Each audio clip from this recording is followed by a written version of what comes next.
Hello and welcome to Disastrous History.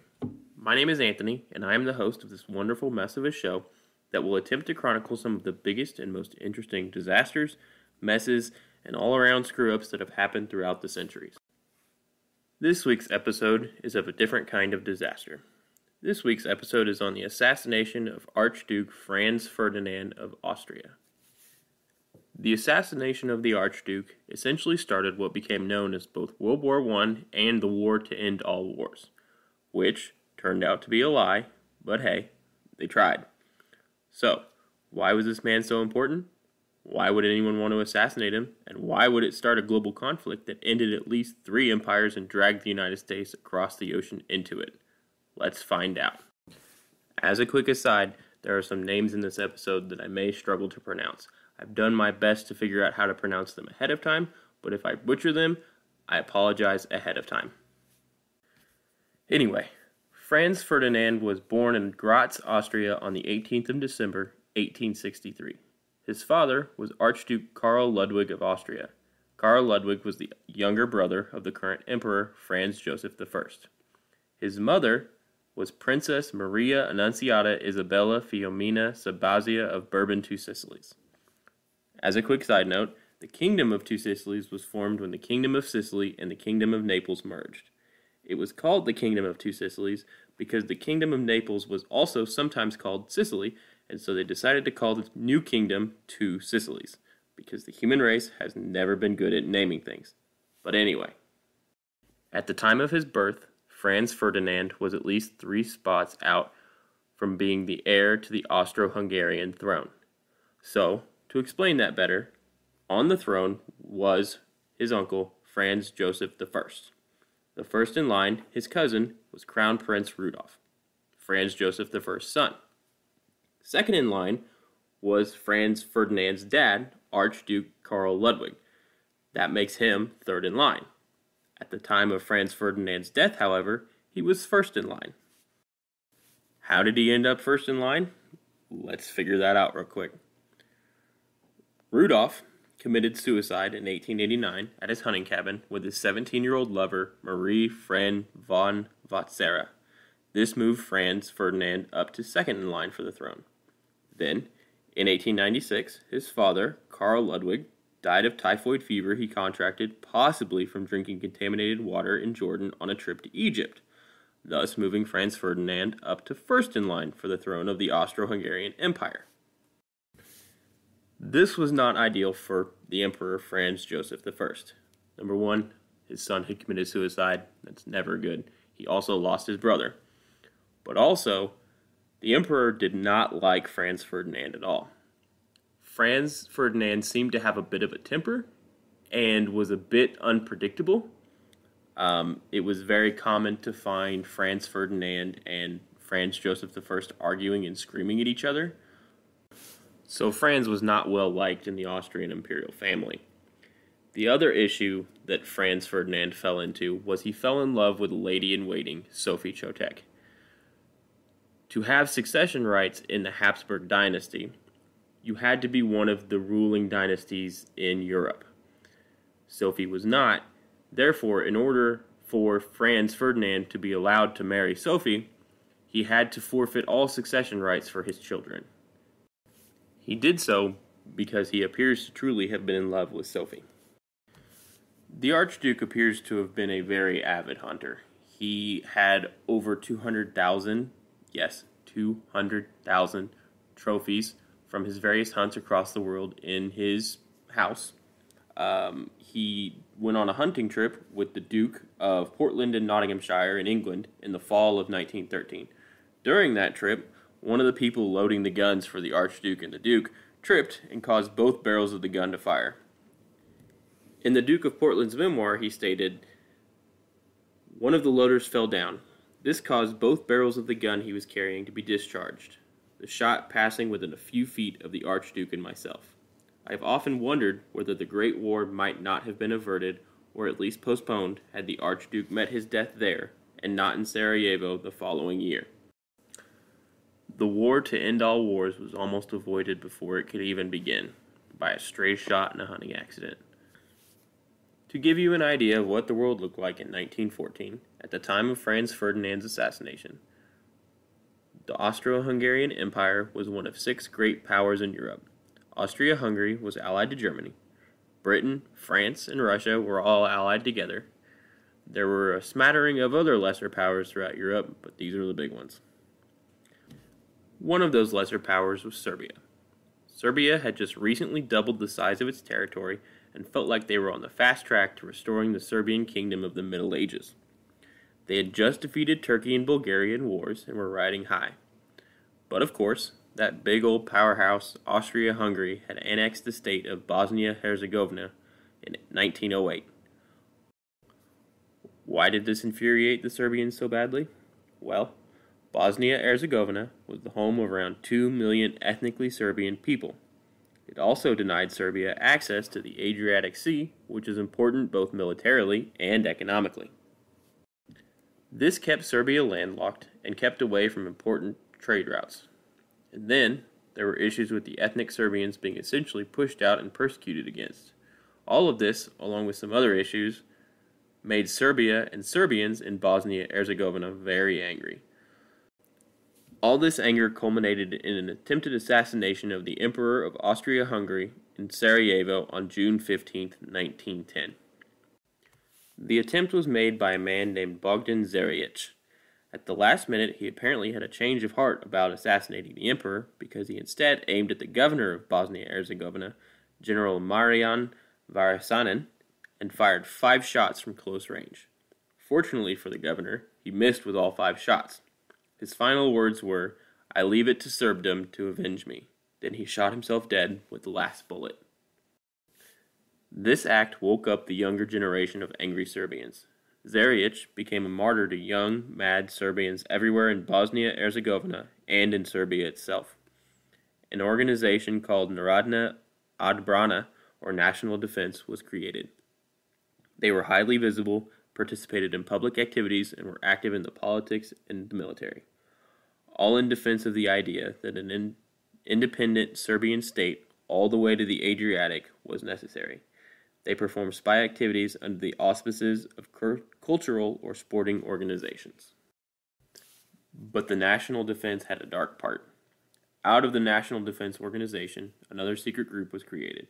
This group was called Union or Death, later known simply as Black Hand. Their symbol was a skull, dagger, bomb, and poison, because they were not exactly subtle about their goals. There's no way to get around it. This was a terrorist cell. In order to join, you had to forfeit your personality and essentially all personal profits. Once you joined, you were in. It was basically Hotel California. The only way to leave was death. If you caused the group harm, you were killed. Leaving the group would mean you were causing the group harm, so you were killed. If you withheld information that you had learned and it was discovered, you were killed. You were essentially no longer a person. You were an instrument of the group to glean information and cause terror. They even had their own initiation ceremony. You were walked into a black room lit only by a single candle. There was only one table in the room covered in a black cloth. On that cloth lay a cross, a dagger, and a revolver. A single member of the group would walk in with a mask on and make the recruits recite the following oath.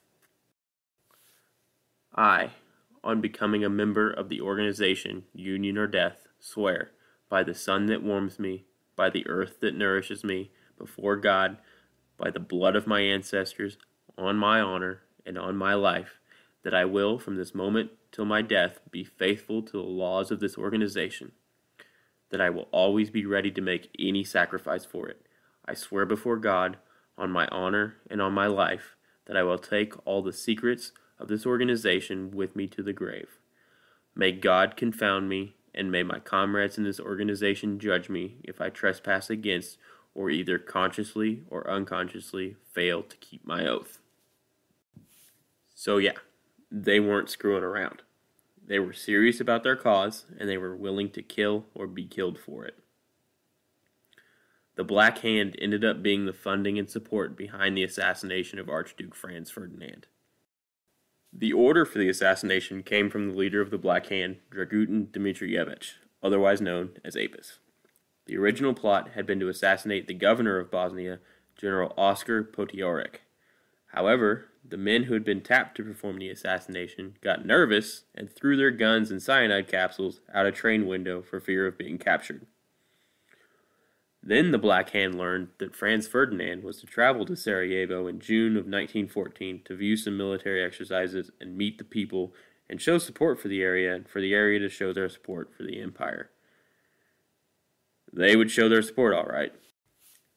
After the failure of the original plan of just assassinating some governor, the Black Hand and Apis decided that they should better try for a bigger target, and so they picked Archduke Franz Ferdinand, the heir to the Austro-Hungarian throne. Because why be a secret society hell-bent on murder, arson, and terror if you can't be dramatic? And so they set about planning the assassination. The Black Hand chose 3 people in Serbia to perform the assassination. They were Gavrilo Princip, Neliko Kabranovic, and Drafun Grabez. They were given some money, a map, a card for access to a secret tunnel across the border, 6 bombs, cyanide capsules, and 4 Browning FN Model 1910 pistols. On May 28, 1914, they got on a boat and traveled to the Serbian border. There they were given forged identities of customs officials and received train tickets to a nearby border town. They walked to an island right along the border and handed their weapons to a national defense agent to be passed from safe house to safe house in order to prevent discovery. Then the 3 conspirators were crossed into Austro-Hungary. They met with the mastermind behind the actions inside Bosnia-Herzegovina, Danilo Iličić. The weapons were moved around the country to avoid detection. They were hidden at one point inside a large box of sugar, and in the weeks leading up to the attempt, the weapons were hidden in a suitcase under a couch at Iličić's mother's house. Which, why would you hide assassin's weapons under your poor mother's couch? I will never understand, especially when they're included bombs. That seems extremely rude. On the evening of June 27th, the day before the assassination, Iličić introduced all 6 assassins to each other. He had kept the locally recruited assassins separate from those from Serbia. The 6 assassins were Princip, Gabranovic, Grabez, Muhammad Mehmed Basic, Yvetko Popovic, and Vaso Kubrilovic. I'm sorry.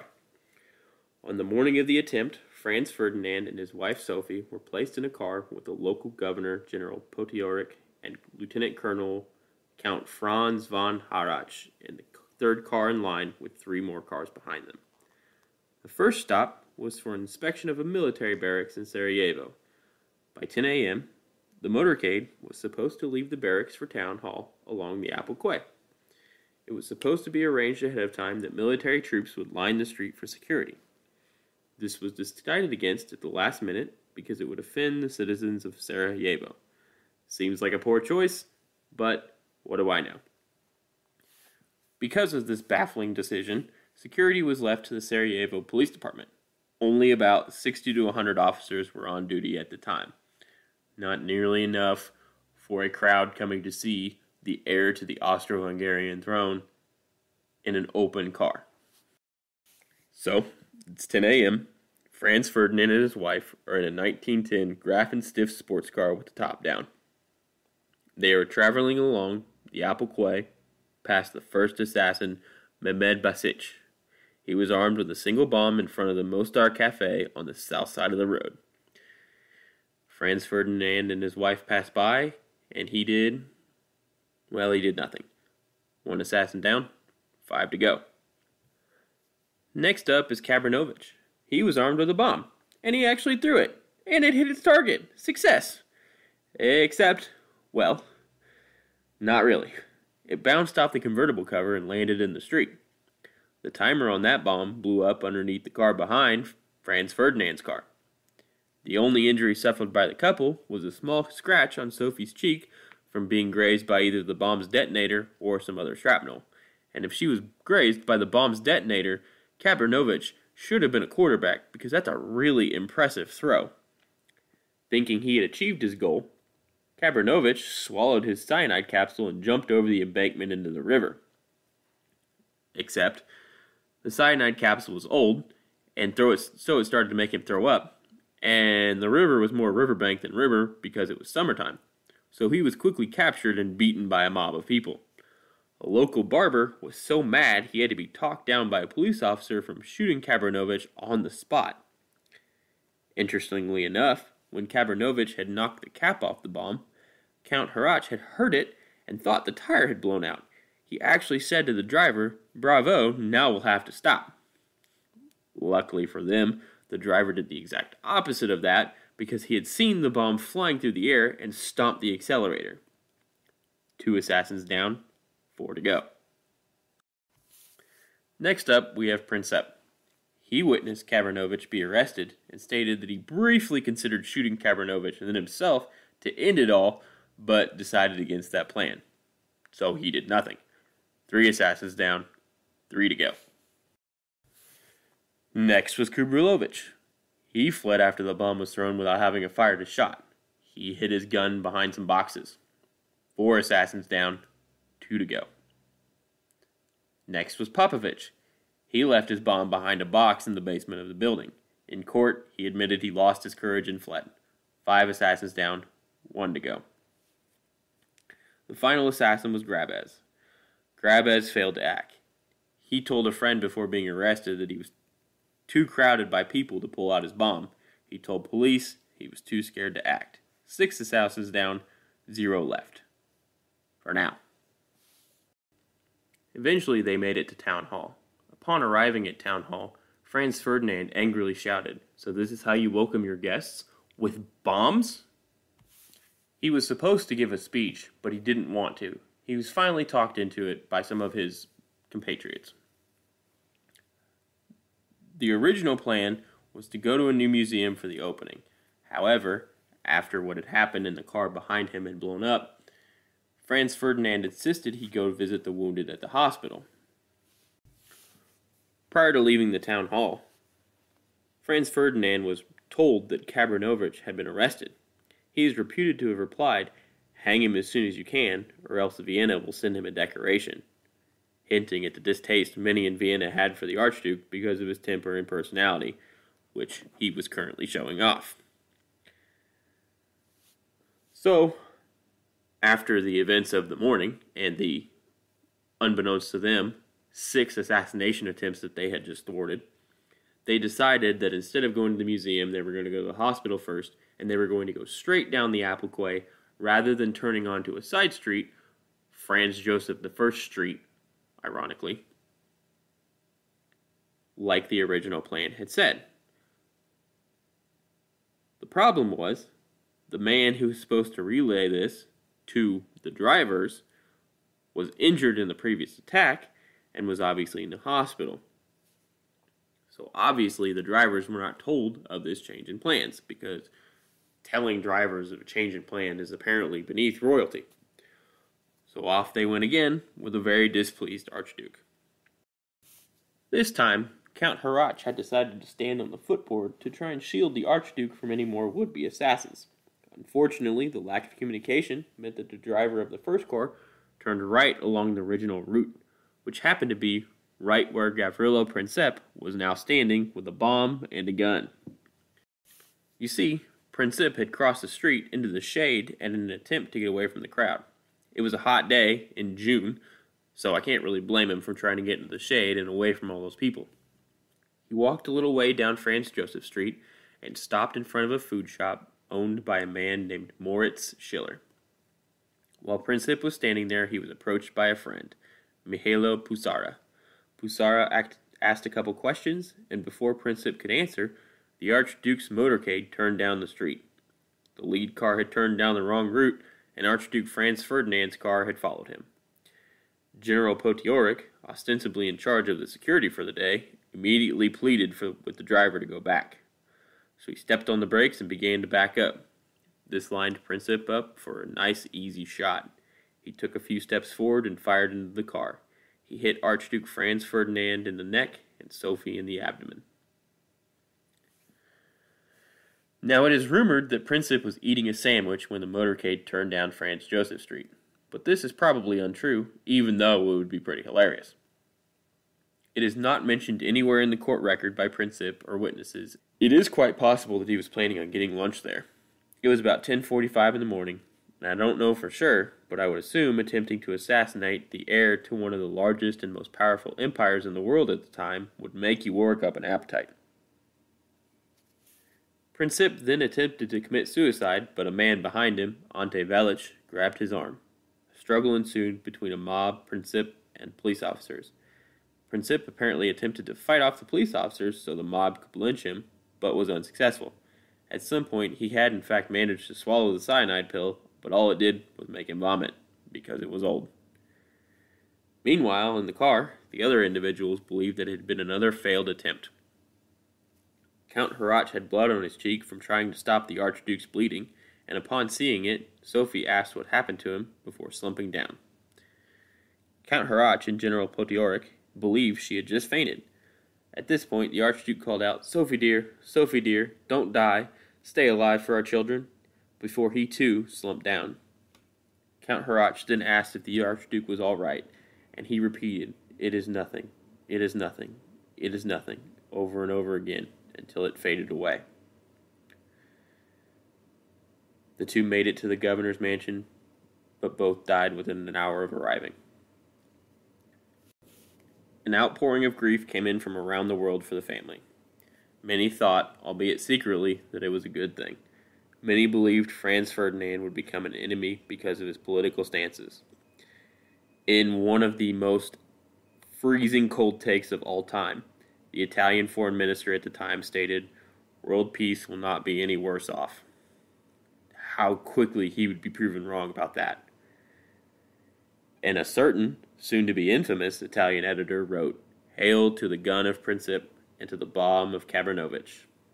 That editor was none other than the man who made the trains run on time, Benito Mussolini.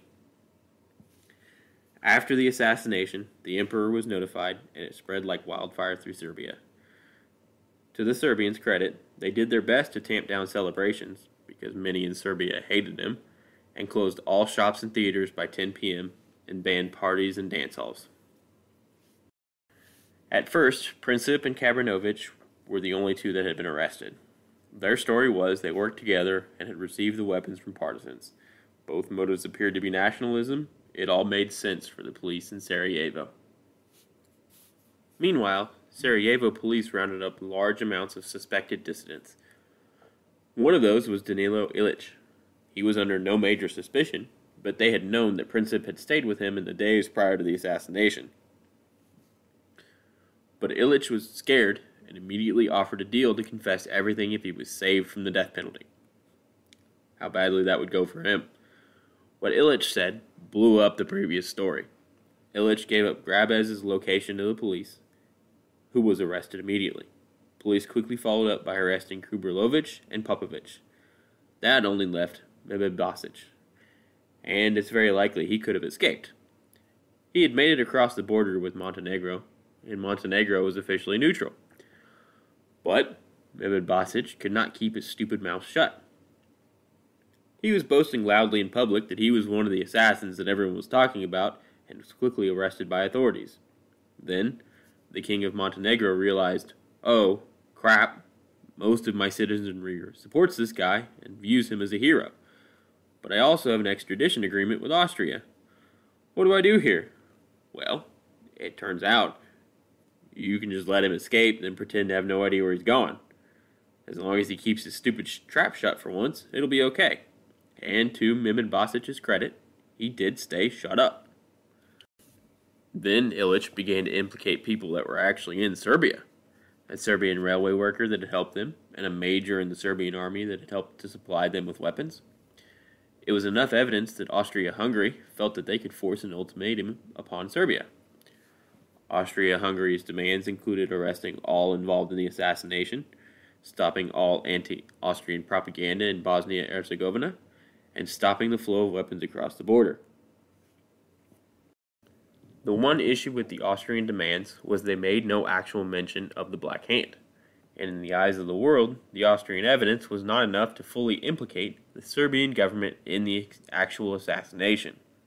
The demands also required the arrest of some members who who were actually part of the Black Hand, and turning them over to Austria would have spelled disaster for Serbia. And so, on July 25th, 1914 at 5:58 p.m., 2 minutes before the expiration of the ultimatum, Serbia replied to agree with certain terms, but not all of them. Obviously, Austria-Hungary did not agree with this. 3 days later, 1 month after the assassination, Austria-Hungary declared war on Serbia. Russia, Serbia's ally and promised to protect Serbia, then declared war on Austria-Hungary. Germany, Austria-Hungary's ally, then declared war on Russia. Then, Germany declared war on France out of fear they would be called upon by Russia. Then, Germany invaded neutral Belgium in an attempt to outflank France, and so, Great Britain then declared war on Germany. And then you have World War I.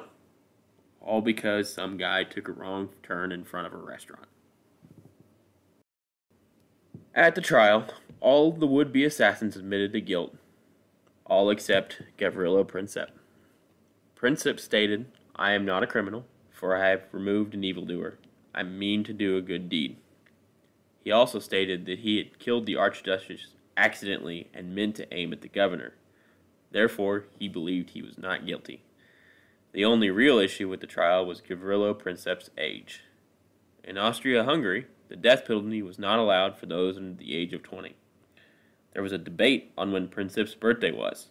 His mother was brought in and stated his birthday was July 26, 1894, which would make him 19 at the time of the assassination. They asked her if she could remember the birthdays of any of her other 8 children, and she could not. It was finally determined that Princip was in fact 19 at the time after a priest was brought in from his hometown to confirm the date. The assassins were put on trial for treason and murder. All were found guilty. Because each assassin was under the age of 20 at the time of the murder, they were able to escape the death penalty. Princip, Kabranovich, and Grabez all received 20 years in prison. All 3 died of tuberculosis in prison. Kubrilovich and Popovich received 16 years and 13 years respectively.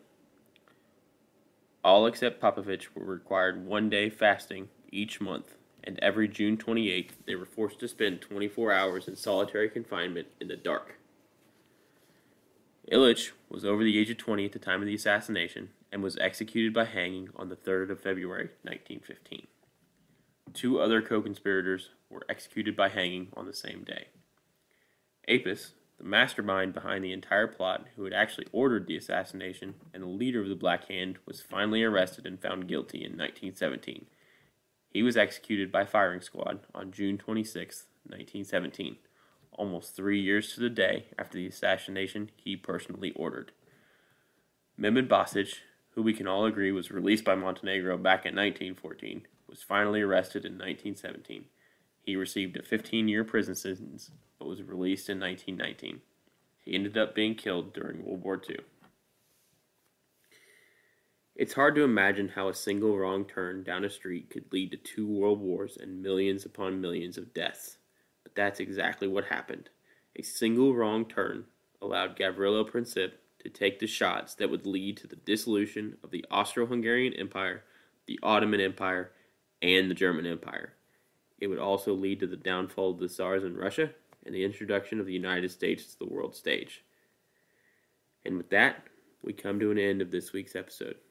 Thank you guys for listening. I hope you enjoyed it. Tune in next week for the next episode.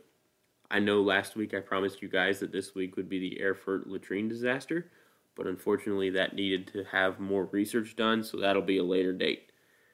As always, you can follow us on Twitter at DisastrousHSTRY, not history with the vowels because Twitter only allows a certain number of characters. And you can follow us on Instagram at DisastrousHistory, spelled correctly. Stay safe and always check your smoke detector batteries.